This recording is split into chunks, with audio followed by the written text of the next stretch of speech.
నమస్కారము.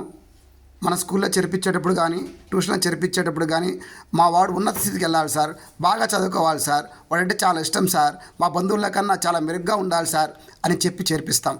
కానీ ఆ మాట చెప్పిన తర్వాత ఎప్పుడైనా వారానికి ఒకసారైనా 2 సార్లైనా మీ పిల్లవాడి దగ్గర కూర్చొని, నాన్న ఈరోజు ట్యూషన్కి వెళ్ళావు, ఏం నేర్చుకున్నావు, వాళ్ళు చెప్పేది అర్థమవుతుందా, అర్థం కావట్లేదా, మరి నేను చదవమంటే ఎందుకు చదవలేకపోతున్నావు, మరి నీకు ఈ సందేహం ఉంది కదా, మరి ట్యూషన్లో సార్ని అడిగావా లేకుంటే మేడంని అడిగావా అని క్వశ్చన్ చేశారా?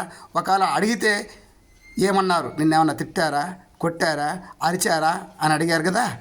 మరి అయినా కూడా ఎందుకు చదవలేకపోతున్నావు అని క్వశ్చన్ చేశారా? చెయ్యాలండి. ఎందుకంటే ఉన్నత స్థితికి పోతే మీ బిడ్డ, బాగా బతికితే మీ బిడ్డ.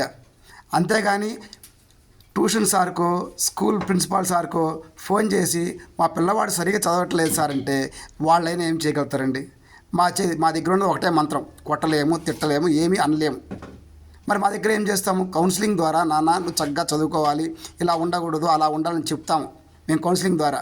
భయం పెట్టాల్సింది తల్లిదండ్రులు మాత్రమే భయం పెట్టాలండి. ఈ కాలంలో మన కాలం పోయిందండి. అంతా మీరే సార్ అనే చెప్పేవాళ్ళు. ఈ రోజుల్లో అంతా మేము కాదండి. మాది చాలా తక్కువ పాత్ర మాత్రమే ఉంది విద్యా వ్యవస్థలో. అందుకని ప్రతి తల్లిదండ్రి ఆలోచించండి.